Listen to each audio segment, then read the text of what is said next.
with Angela Belford, and today we are joined by a very special guest who has a lot of different titles that I could introduce her by, really and truthfully. I'm going to let Angela do the introduction so that she can get it done in the right priority of things. Oh, that's so funny because the last time welcome, Annie Zay. Thank you for joining us today. I should start there. And the last time we hung out, I actually was telling my husband, I'm like, I need to confirm with Annie that the way I introduce her is the way she wants to be introduced. Ooh. Because Annie is the owner of a restaurant here locally that we help do some marketing for, and her husband has been a friend of mine for a very long time. And funny, I'd been to Annie's house a couple times before we were actually friends because I was friends with her husband, which is a little bit strange. Anyway, but the reason why we have her on today is because she is doing some PhD work, and that PhD work is built on a foundation that is around attachment which and brain development. And so whenever we get together, we completely nerd out, and our dinner conversations sound a little bit like a podcast. And so to the point that neither of our husbands really want to hang out with us when we hang out together, which is fine. It's totally fine. And so anyway, we were like, oh, we've got to record a podcast because we this is so interesting. So Annie, welcome. Why don't you start by telling us a little bit about, and I was teasing you before we started that your actual PhD sounds not like what you're doing. So tell us a little bit about your research that you're doing. Well, the reason it doesn't sound like my work is because I'm in early education. And so a lot of times with early ed, there's limited higher learning opportunities. So I could have gone into curriculum instruction or I could have gone into um, educational leadership. And as I have no desire to be a principal, superintendent, K through 12 is not my jam. I think it's great, but that's not where my area of interest lies. It's with birth to three. That's my area of expertise. And a lot of what I do, even though it's in the language capacity, builds on brain development and how what we do and everything that we do in birth to three has an impact on later learning. No matter, I would say, I'm going to preface this by saying I reserve the right to learn more and come back later and change my mind. But as it is today, with the research that I know, these are the things that we know about brain development that that are important for later learning. Does that answer the question Beautiful. about what It I does. do? So that's the kind of basics of it. You go ahead and tell us what you're actually kind of interested in learning, because it's not fair to only be all about me, because I love hearing about like sign language, language development, and kind of what your hypothesis you're trying to prove with your dissertation. One of the things that I believe being in the classroom for about 13 years is that the earlier the infants can communicate with us, the better foundation we're laying for them. So originally when this started, I thought about my lens was always social emotional learning. I think that as my years as a parent, as my years in the classroom, if children can't learn how to manage themselves, learning isn't taking place regardless. But this is a lot. So sorry. I'm going to try to keep it as brief as possible. So our motor skills and our language skills are developing at the same time. But our motor skills are going to develop faster than our language skills. And our receptive language, what we hear and understand, and what we say in our expressive language, those are forming li- together, but later. You're going to see their appearance later, is I guess what I should say. So that's when you're seeing children like move, roll, start to scoot, crawl, all of that before they're talking. In early education, we don't think of crying as language, but it is communication, and there is a difference. And so, but you'll get to a point when you are talking to infants and you'll like say their name and they look at you. So their receptive hearing and what they're understanding is building, but they're still not saying anything to you. So imagine though that you're in a classroom of 12 kids and you have two caregivers, which you can have, trying to identify those needs. And so if you can teach them things like more, eat, please, and thank you, or I want my milk, that's going to happen faster than they can tell you all of those things. So this episode, you may want to tune in on YouTube because she just did sign language for more and sign language, all the things. She just did a couple of little baby sign language. So if you're not familiar with that, tune in on YouTube. Go Right. ahead. And so that's really my area of expertise, is like how you can implement that in the early education setting. But through my research, I've learned and started to explore how, if you're creating those spaces, it's not just for social emotional development. It's then going to impact your dual language learners, because I had a student and he was a pandemic baby. So he hadn't been socialized a lot. He was 14 months old, being dropped off in a classroom with 9 other kids he didn't know, 2 caregivers, and we didn't speak a word of Chinese. So I just imagine that struggle. And so I told his mom, like, these are just a couple of signs, like, sit down, all done, eat, like some basic signs that she would go home and use while she spoke Chinese with him, while I'm in the classroom speaking English with him using the same signs, so that he gets to be on the same page. So I'm like, well, that's really good for dual language learners. Oh my gosh. And one of the things that I think that people also don't think about is we have a whole community of deaf learners, hard of hearing learners, nonverbal learners that this also supports. So this one very, what I consider easy implementation provides an inclusive environment for so many people. And when you're thinking about that, one of the things that we're building as early educators, especially in the infant toddler room, is attachment.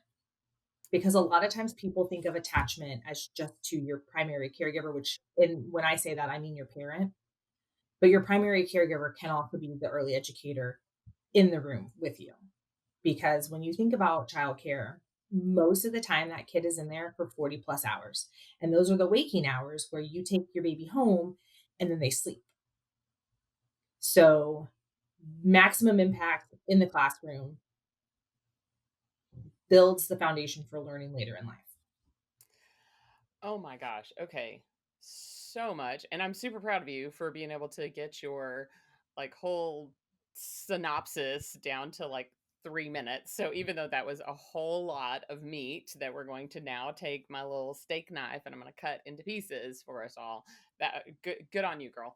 My brain just exploded with so many things. Number one, the Chinese baby, I just got chills thinking about the ability to like levelize the playing field. And I just hadn't even thought about the whole dual language. So thanks for bringing that up. But I think and as I listened to you just lay out your research, then I remembered this is why we're going to talk about this on the podcast, because in addition to babies not having language, actual expressive language, I hypothesize that many adults haven't learned the language of feelings and emotions, and in a similar sort of way are thwarted in their inability to use their expressive language to talk about the things that are happening in their body, much the same way a child is trying to cry and give you the information, I'm wet, I'm hungry, I'm tired, with all of the same one piece of communication, crying. And I think about adults that similarly use anger to signal I'm hurt, I'm mad, I'm tired, I'm sad, I'm hungry, and anger. And it's so, I think the thing that every time we talk about this, I just get mind blown that from a 6-month-old infant to a 36-year-old adult looking human, sometimes there's not a lot of difference. Right? We're just using anger to express this range of emotions. Right? And so, Mhm. yeah, go ahead. Well, no, and one of the things that we talk about, like for early education, is like, what calm down skills as an adult do you have? Do you use that you're modeling for them? Because again, all of this starts at birth. So, and a dysregulated adult cannot regulate a dysregulated child. And so you have to be working in tandem with all of those things. And I made the comment one time, because if you ever like look into conscious discipline and stuff like that, it's like we think we do all these things for children that are great and really don't always turn around and think that works for you too as an adult. I have Take a said breath. so many times that Sammy, when I'm like, my grandchildren have the benefit of having a communication coach since they were born and who has been giving them the language. And we have talked Mhm. about that on this podcast a gazillion times. Sammy tells us stories about Henry and Peter and how, she has to help them, give them coping skills. And so, Sammy, thank you for modeling this and feel free to jump in there. Well, and Annie, one of the thoughts that I had is that, the things that we are encouraging our kids to do, yes, we can do them ourselves. I think on the flip side, there are a lot of times that we expect more from children, or we ask the way that we ask our kids to try regulate their emotions. If someone was asking us to do the same thing, we would be irate. And it doesn't make sense to me to be like, oh, great, I'm frustrated and disappointed. And the response is going to be, I get to lose more of my things. I have to go sit in timeout by myself and handle it on my own. And as an adult, like if I came home and I was disappointed and my husband was like, great, I'm going to take away your phone and you're going to have to go sit in your bedroom and do nothing for 10 minutes and then I'll talk to you. Like, I would be furious if my husband responded to my frustration in that way. That would not help de escalate the situation. And so I think that there are a lot of people who don't necessarily give a lot of credit to the idea that we have to build a skill about how to regulate our emotions. And I'm like, if you haven't been taught this, how are you supposed to know? And if the 3-year-old has not been taught how to calm down when he's angry, how is he supposed to know how to calm down when he's angry? And I remember one of the first times with Henry when this really started to come to head, and he's like really worked up. And I was like, Henry, we cannot hurt other people or other things in our anger. And he goes, fine, what can we do? And I was like, well, crap. Good question, buddy. Let's figure it out together and so that really prompted me to start exploring my own skills and my own tools. What can I do? And then how can I share that and teach that with my children? And I think it's so much better. And I now, since having implemented this since they were really young, I am really blessed that I have kids that are now have a good language around emotional processing. And Henry will tell me there was one time where he was like, Mom, I'm angry right now, and I just need a moment to breathe and to sit by myself, and then I will do the thing you're telling me to do. And it was like, okay, would you like me to breathe with you? Would you like me to to leave you have a moment? Breathe with me. And it was like, sounds great. I will breathe with you. And for him to be able to, one, identify what he's feeling, two, identify what he needed to help him with that feeling that he was having, like that was huge. And then I was able to respond. And now that came after, I was like, he's 5 now. We really started to kind of push this when he started at like 2-ish. So I was like, this has been years of practice. It did not start out day one that my kid could identify what he's feeling and what does he need. But it's beautiful that we're now at this point that he can identify what he's feeling and identify what does he need in response to that. Well, and I would say I have, as someone who's the grandparent, and I've talked to a lot of other grandparents who kind of call BS on this whole gentle parenting thing, which I think gentle parenting is just teaching kids how to regulate their emotions. You know what I mean? Like, I think that they should probably rename it. It needs to be rebranded because it's really just about like acknowledging your feelings and then giving somebody the proper alternatives. And I think the reason why our generation struggles with it is because we were told, quit crying or I'll give you something to cry about. And so we've used it on our kids, quit crying or I'll give you something to cry about. And so when you were talking about the being frustrated and having to go sit in your room without your phone, I'm like, oh, your husband basically just told you quit crying or I'll give you something to cry about. Right. And so therefore then it feels really stupid I've literally had people say this is stupid and doesn't work. It's because they can't even, I know adults, I know grown, complete adults that cannot tell you how I'm feeling and what I need right now. We have buried it for years and years because it was not safe to tell you how I feel or figure out how I feel and then to figure out what I need to fix that. There are so many points from the things that you both said that I'm going to try to remember them and like get them into like how, because like everything that you've said, yes, goes back to attachment and it goes back to birth because like what you said, Sammy, is he's 5. This has been going on since he was 2. So when you think about learning, it's a continuum. And anytime I ever give like milestone developments to parents, I'm like, look, this will appear at 18 months, depends on what it is, 8 to 18 months, right? This is when it's going to appear. You probably won't see the full mastery of this concept until 36, like 40 months. So starts here, goes there.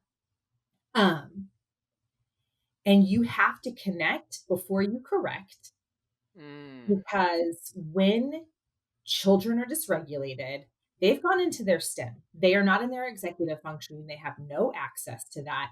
They cannot work themselves out of that. Like in that moment, and that's not how I should say that. It's not that they can't work themselves out. But if you are like, do you, because you did this, this is why this is happening, that child cannot hear you. They can't hear you. They have to calm down, come back into their space, like their executive function, all those types of things before they can actually really process what you said. We talk Now, about that we cannot give we can't teach when they're dysregulated, mhm, and so that's the way that we use that as shorthand, is that when they are crying, screaming, tantruming, whatever, that is not the time to say, well, now buddy, because you did this thing, this is what this happened, and here's, let me teach you how this works. Because like, nope, they're it It's not cannot a learning process. environment. You're There's literally no hitting a learning happening. stone wall. Yeah. And now later we will revisit later when we have calmed down and we can see like, hey, can we reflect back on this moment mhm. to see what happened, because we've created a learning environment. So I was like, keep going, though Well, you have to no. connect. And so when you're talking, when I say this to you, so this is why I'm this is why I'm a sociocultural theorist. This is why I think that this works. And here's why. Because in our culture, in our society, we have told people don't do X, Y, and Z because A, B, and C will happen. That was absolutely the wrong way to use those letters, but that's fine. Because when you're thinking about attachment and you're thinking about infants, one of the things that I will say is so common to hear for infants is if you pick them up, you will spoil them. No, no, that is actually not what that means. Because when you're thinking about attachment and you're thinking about, because there's 4 types of attachment and then there's 4 phases that you're going through, so those are 2 different things to kind of think about. But what you're telling an infant is when you cry, I will attend to your needs, because they have no, absolute no way to do that on their own. And so what we do gift them, when you were kind of saying, I don't remember exactly what you said. Oh, I think it was towards adults, and this goes towards kids as well. We give them the idea that they have this cognitive development that they absolutely do not have. They are building it, they are forming it, but it is not there. So when you're like, they're manipulative, they're simply trying to get their needs met. One of the things that we talk about, there's a term when you're like, when you talk about attention seeking behavior, think about that as a connection seeking behavior. There's a skill they don't have that they need to learn, and they are using every tool that they currently have to do it. And so if you haven't given them the tool to label their emotions or know that you are a safe space, then that's where like you are starting to create different attachment styles, because the goal of all of this is a secure attachment. That's what your goal is as a parent, as an early educator, is to provide the safest place possible. Because one of the things that we talk about in brain development is, and you talk about this in your book a little bit, I think actually a lot, is the cortisol levels. that Yes. you are providing when your body is going into fight or flight. And so if you're sending young children into fight or flight, freeze, all those types of things over and over and over, you are creating pathways with the cortisol in their brain. And it isn't that those can never be undone. It is just so much harder later on to build those pathways when it's just if you attend to their emotions and you attend to their needs and you give them the language. And we do start that at birth, like, oh, you're crying, you must be hungry. You kind of start there, and then when they get a little bit older and somebody took their toy, oh, that must be really frustrating, you were playing with that toy. And you really kind of model this back and forth. And while I do that in an infant and toddler room, I know I'm not going to see the results of that for quite a while, although I have seen some very, very fun, like, emergent of that, because, like, when you're in continuity of care, for example, so I'm with you for like 2 years, I see a whole lot more development Mm. than you've turned one, you've moved on to the next class, because preschools are all built differently in how they run. But because I had this one friend, and kind of like what you were saying with your son, I was like, he was really frustrated, and I'm like, friend, and I used his name. I'm using friend because it's a small town, so it's, Yeah. you Yeah. Yeah. never know. Right. No. Yeah. And Yeah. I'm Yeah. like, No. friend, you seem very frustrated. Like, are you wanting to talk about this, or do you just want to feel your feelings right now? And he was like, feel my feelings. Great. Do you want me to sit with you while you feel your feelings? Like, do you want to sit in the rocking chair with me and kind of feel our feelings? And he's like, yes. He's not happy about any of these things. He's feeling his feelings. And I just checked back in. Are you still feeling your feelings? Yes. Great. All right. So we just continue rocking. Are you still feeling your feelings, or do you want to talk about it? And he's like, talk about it. And I'm like, all right. And but like, I didn't get there the first time I tried it. We've been in No. the classroom for about a year and a half before you're verbally ready, before you're cognitively ready. Right. All of these things have to happen, but I'm laying the foundation for you to be able to do that. My gosh, this treasure trove of information. Well, because I think about, like, I joked with Annie when I was like prepping for this. I said, "Look, you're going to talk about kids, and I'm going to relate everything to adults because there are times when so many times, and I know it's kind of become a joke now. And back in the day, it was men are from Mars, women are from Venus. Don't try and solve the problem, just listen, whatever. All of this, that it's become kind of common. Like, do you want me to solve your problem, or do you just want me to listen? And I'm not a high touch person, or I wasn't a high touch person. Turns out, solved some of my abandonment issues. I got better at being a touch person. Anyway, but there's times where it's like, can you just hold my hand? Can you just hold my hand? I have a lot of feelings, and I just need to not feel alone. And so even the kid that was like, yeah, I want to sit with you. And it's surprising how often when Sami has tells stories about Henry, I think it's like 1 out of 20 that he will say, I want to be by myself.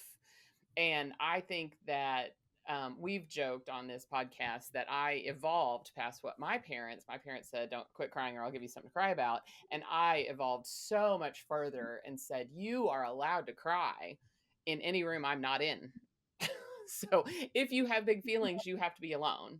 Right. I just didn't know that was, I was just doing the best I could. And I thought it was better.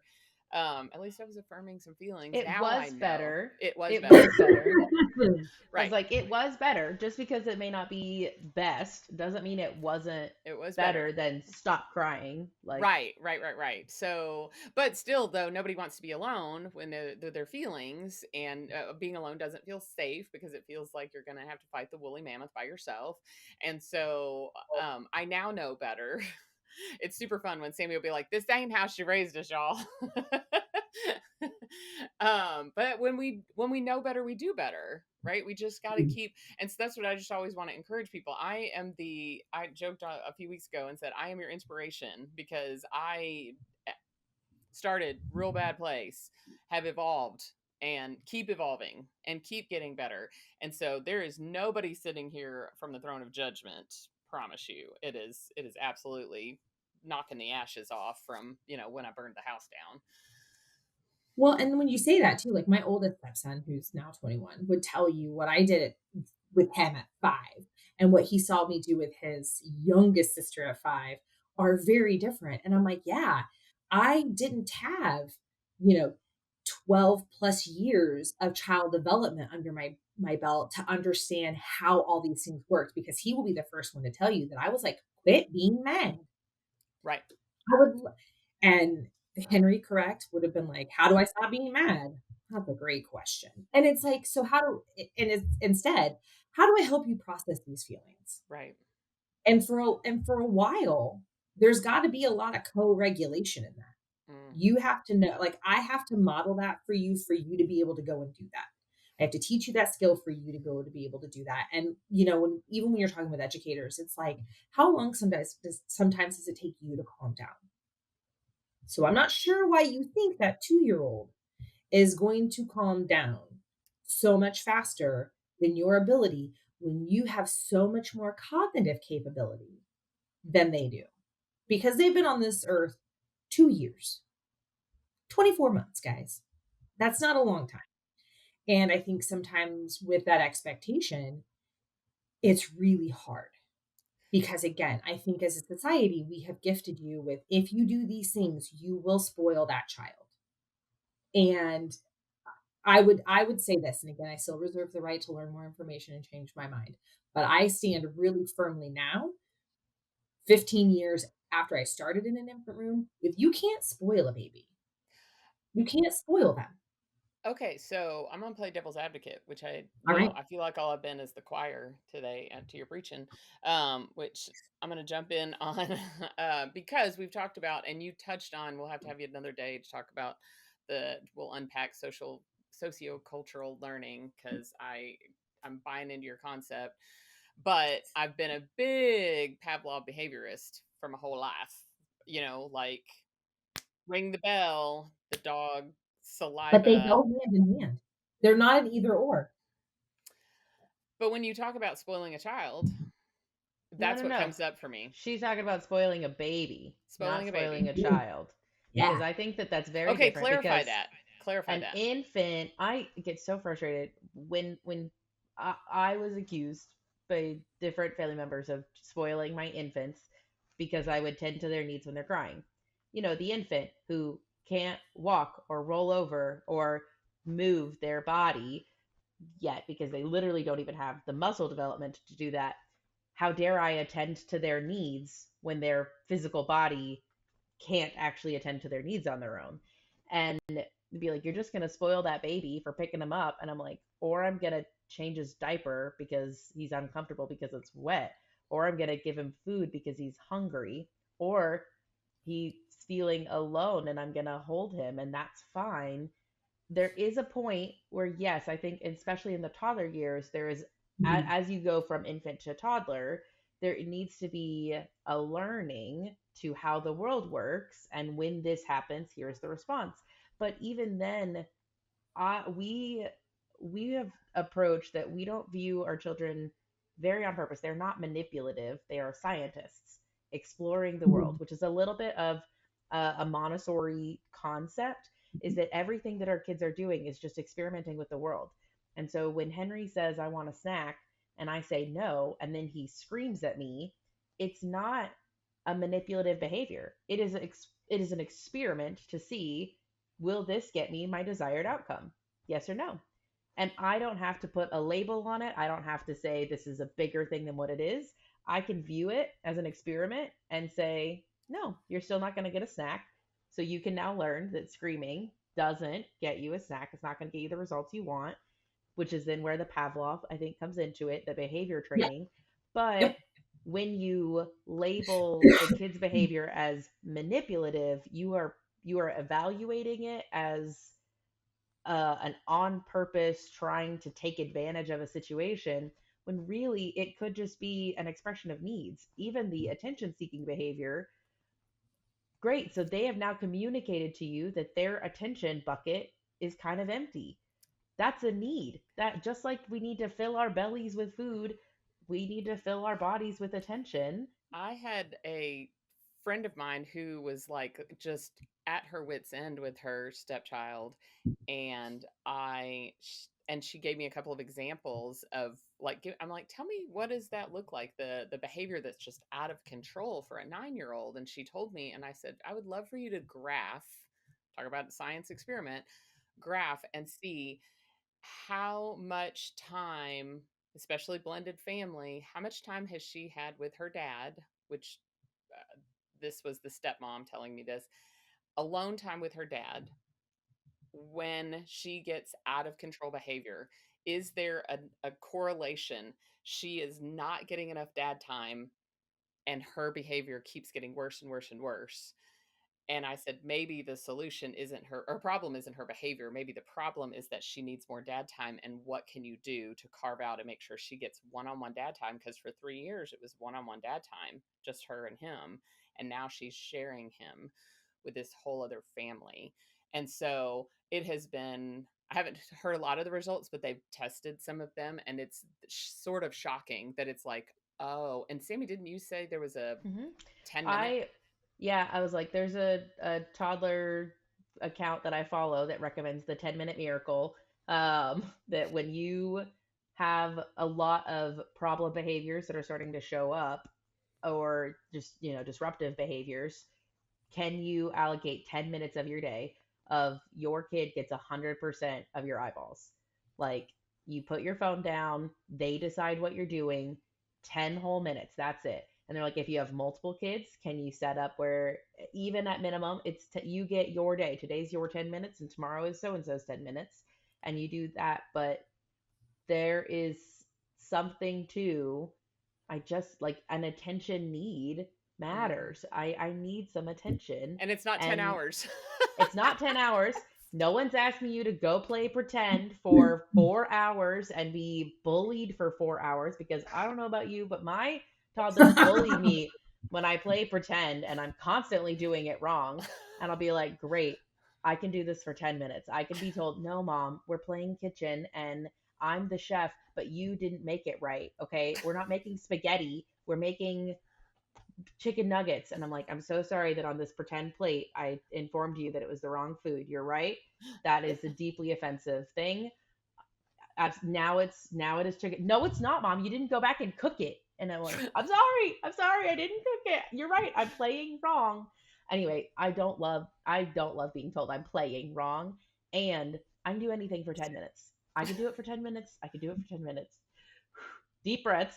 I could get through the 10 minutes. But it makes such a difference later to just get that attention time. And I don't Go remember what the ahead. point to this was, but it No, helps a let Well, lot. because Annie's got. all behavior is communication. All behavior is communication. And so what I'm hearing you say is they had connection seeking behavior, which was labeled as attention seeking behavior because they were looking for a connection and haven't had the opportunity to find a better way. And back to what Sammy said, in this experiment is where you kind of come back to Pavlov, because then it becomes a learned behavior. So if I scream at mom and she gives me a snack, I'm likely going to scream at her again the next time because what I found was that worked. So they're not necessarily, this is something I say, especially for toddlers all the time. I'm like, that toddler is not sitting. It'll feel like this. It will absolutely feel like that toddler sat in the corner for 5 minutes and was like, Miss Annie hates it when I spit on her. Like, not on accident. I deliberately spit on her. So that's what I'm going to go over there and I'm going to do. I'm going to go spit on her. They don't do that. They don't have that capability. And we have to stop giving them. And this isn't like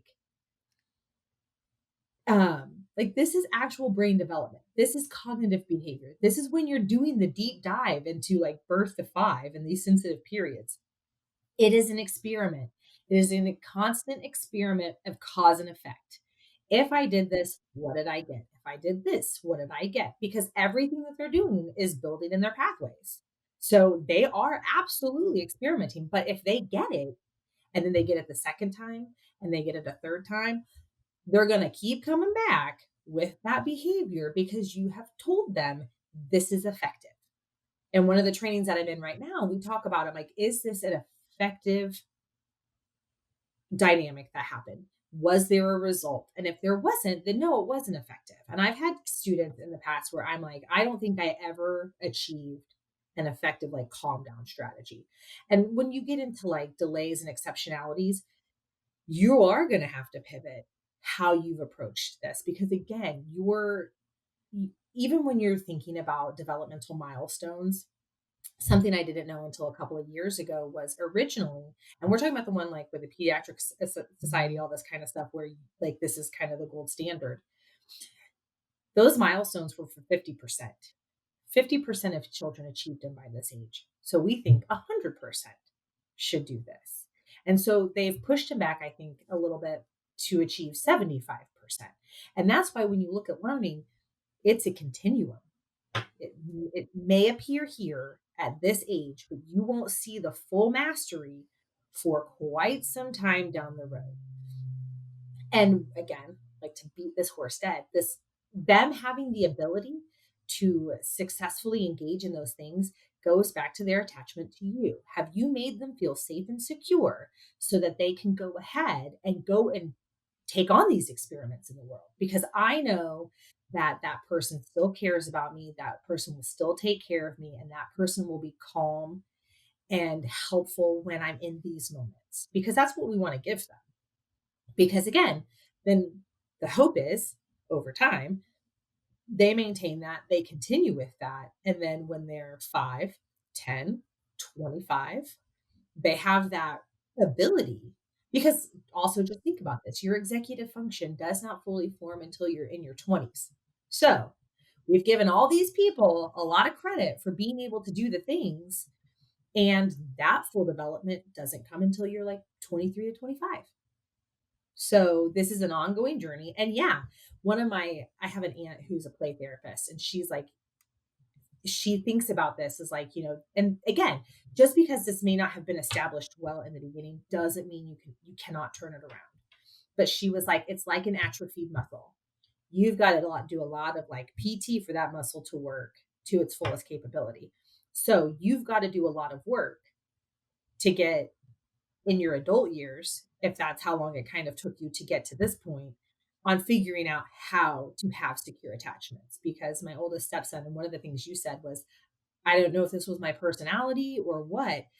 And I have told my oldest stepson numerous times, like, I don't remember what I said, but I said something like your family dynamic um, is going to go out and show up in other ways. And Mm-hmm. he was like, so you're telling me because like I'm not, really attached to my mom that's going to show up later. And I'm like, mm-hmm. And he went to college, had a class, somehow learned about attachment, learned he was, I think, like avoidant, maybe. Mm-hmm. Um, and how that showed, no, he was, let me look at this. He was probably disorganized, disoriented, probably that one. But he sees it in his adult relationships, like even like in his other like romantic relationships and things like that. And I'm like, yeah, because we should have been establishing that with you. And for whatever reason, and I will say this, one of the things like when you do research, and I'm not an expert in this area, is like children with exceptionalities do have different challenges with attachment. Mm-hmm. And so because their brain is not working the same, it has already decided that a little bit that it's going to do things a little bit differently. But he was like so blown away at, yeah, I think it was like 19, that these things come back later. And I'm like, yeah, yes, yeah. And had I known better when you came to live with me at 5, I could have like done other things, but I didn't have this information at Right. 5. With when you were 5, I had no idea about attachment. I had no idea about child development. A I've come a long way since my first like start in the classroom, a where few it's like, and I think it's right, like love them, hold them. That's all you have to do. And I'm like, it's a good uh, place to start. a few years ago, my children were all the ages I was when I had children. And so my youngest was 21 when I had my first, and my second child my son, was 24, and he's like, I can barely keep myself alive. I can't imagine you had to keep 2 other humans alive. And then Sammy was 26, which is how old I was when I had my 3rd child. And they were all like blown away because they were like, every one of them was like, I couldn't keep 1 alive. I couldn't keep 2 alive. Sammy's like, I'm doing great to manage my 1. I can't imagine you had 3. And I said, this is why. When I say I was doing the best I could, I literally was doing the best I could. I had 2 babies before I had a fully formed prefrontal cortex. And with the traumatic childhood that I have, it's potential that my prefrontal cortex was delayed even in that functioning and that development. So anyway, but I love the encouragement that you give to your stepson of that, like, just because that is the way it was doesn't mean you're stuck forever.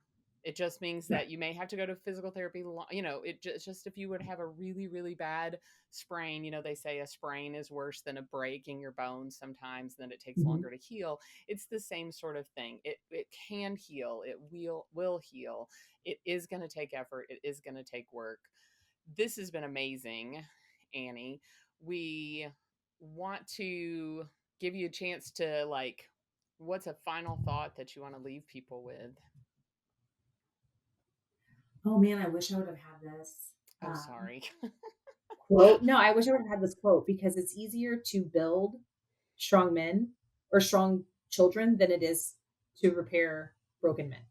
It's something like that because if you really think about infant and toddler development in the way that it is, in the way that, like, you have the most learning happening in these moments and you're really, like, using the resources that you can, because that's the other thing. Actually, no, I would say my one takeaway, you're gonna have to edit that out, sorry, is like, I'm not gonna. You don't know what you don't know until you know it. And so if you go out there and you read materials and you engage with resources in your area, all of this is very helpful, because if you're in early education, that's our goal, is to help build these strong foundations. And it's definitely what set me on a very, very different path than I probably would have guessed at like 25, 30. And people really need to understand that infants and toddlers are little tiny humans. They're people with feelings that just don't know how to do these things. And so if you want better results in adulthood or even in high school, it starts at birth. And I would love to end and wrap up with just the encouragement and reiterating, starting today, the quote that says, when's the best time to plant a tree? 20 years ago. When's the next best time? Today. And that is okay to start today. Even if you're like, my kid's 6, I've missed this time period. No, you haven't. You can still start today and make a difference and make a change. If you decided, I'm going to turn the boat of our life 1 degree difference today, you're going to end up at a very different place. If you're an adult trying to figure out, how do I apply these things now? I definitely didn't have this learning growing up. Well, you're in the same boat as a lot of other people. Not a lot of people have actually gotten this learning growing up. This is still so new, and we'll get to see the beauty of a generation that is raised with more aware parents and more aware people, 20 years from now, because we're planting our trees right now. But you can still start today in your own life, in your family's life, in the relationships with others. It just takes deciding to give yourself that grace. We're going to say no thank you to the shame that says we're not where we want to be. No thank you, shame. Yes, please, I would like something different for myself, and it is okay to just start today. 1 small piece of kindness towards yourself at a time. That's actually what I'd like to say to him. That's what I'd like to say. You can just put that over mine. What she said. That's what she said. We'll just amen. We're the choir. Amen. Preach, sister. Well, thank you guys so much for joining us today. Thanks for listening. Send us your comments, your notes, your takeaways. We'd love to hear it. Until next time, we hope you guys go be freaking awesome.